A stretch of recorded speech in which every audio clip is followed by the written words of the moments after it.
Welcome to a world where humanity can be perfected, not through years of training or diet, but through a single elegant line of code. For centuries, we dreamed of a world without disease, without disability, without genetic flaws. Today, that dream is no longer a fantasy. It's on a lab table, waiting for us to choose what we create. We are no longer bound by the randomness of biology. We can now edit our very essence. But what happens when we can design our children like we design a smartphone? What happens when perfection becomes a product? The technology, known as CRISPR, is a genetic scalpel. It can cure cystic fibrosis, muscular dystrophy, and countless other inherited diseases. It's a miracle. But the same tool that can eliminate suffering can also be used for enhancement. Why stop at curing disease when you can give your child a higher IQ, perfect athletic ability, or exceptional eyesight? This power transforms us from observers of evolution into its architects, granting us the ability to reshape the human blueprint itself. Where is the line between medicine and enhancement? And who gets to draw it? Imagine a world split into two. On one side, the naturals, humans born with all their flaws and vulnerabilities. On the other, the enhanced, a new elite, genetically superior from birth. This isn't just about wealth. It's a biological class system. The enhanced would have better health, longer lives, and an intellectual edge. The gap between these two groups would grow with each generation, creating a chasm that could never be crossed. Soon, they wouldn't just be different. They would struggle to understand one another, their shared humanity slowly eroding. We would no longer be one species. If we can edit our DNA, what happens to our identity? Will we still be individuals, or will we be products of a genetic checklist? The enhanced child won't just be smart. They will be the result of a higher IQ program. Their achievements might feel less personal, less earned. What does it mean to be human if every flaw, every quirk, every vulnerability that makes us unique can be simply erased? We risk losing the very struggles that build character and the imperfections that teach us empathy. Our biological history, our heritage, and our individuality could all become mere data points, subject to a programmer's will.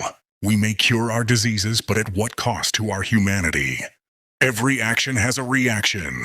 What if a small genetic tweak has an unforeseen consequence? What if a change to make a child smarter also makes them more prone to a new, unknown disease? We are operating on a system we don't fully understand. We are playing with a code billions of years in the making. The genetic butterfly effect could have catastrophic results, not just for an individual, but for our entire species. A small change, introduced with the best intentions, could alter the trajectory of human evolution, pushing us into the unknown. We are balancing on the edge, and one wrong step could lead to irreversible changes. How do we regulate this? A global ban is almost impossible. The temptation is too great. This technology will be available to those who can afford it, either through legal loopholes in some countries or on a genetic black market. The wealthy will always find a way to get ahead. We could create a world where a small, shadowy elite controls the very evolution of our species, while the rest of humanity is left behind.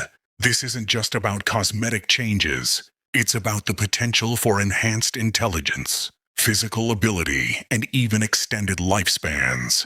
We're on the verge of a new form of inequality, one that's biologically encoded into our very DNA, and it raises a critical question.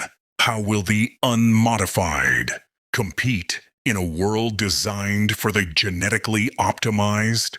But natural evolution is slow, random, and has a purpose. It's about adaptation to a changing world, driven by forces beyond our control. The question is, What is the purpose of directed evolution guided by human hands? Are we building a new perfect species, free from disease and imperfections? Or are we simply creating a clone of our own vanity, a reflection of our desires for control and power? In our quest for perfection, do we risk losing the very essence of what makes us human? The flaws, the struggles, and the unique variations that have always defined us. Beyond the social and biological issues, what is the psychological toll? If you are a designer baby, how do you live with the knowledge that every one of your successes was predetermined? Do you feel a genuine sense of accomplishment? And if you are a natural, how do you compete in a world where the deck is stacked against you from the beginning? We risk creating a generation that is either burdened by their pre-programmed greatness or crushed by their genetic mediocrity. This division could breed deep resentment, sparking a new kind of social conflict not based on race or wealth, but on our very genetic code. The human spirit, driven by the desire to overcome challenges, could be extinguished. Where is the inspiration in a life without obstacles to conquer? This is the darkest part of the dilemma. Once we can edit human life, what value do we place on a natural life? If a couple can choose to have a child without a disability, will there be pressure to do so? And if they choose not to, will their choice be seen as irresponsible? Will we stop seeing certain conditions as part of the human experience and start seeing them as medical errors to be corrected? This sets a dangerous precedent where a person's value is tied to their genetic perfection. We risk creating a society where differences are not seen as uniqueness, but as a defect that needs to be corrected, which could lead to social ostracism and a feeling of being unwanted. This is the ultimate ethical test, deciding what kind of life is worth living. CRISPR isn't science fiction. It's a reality that will force us to confront our deepest values. We have the power to eliminate suffering, but also to create a new form of inequality. The choice is no longer about technology. It's about philosophy. It's about what we believe makes us human. Do we strive for perfection at the risk of losing our humanity? Or do we embrace our flaws and our vulnerabilities? The future of our species is now a matter of choice.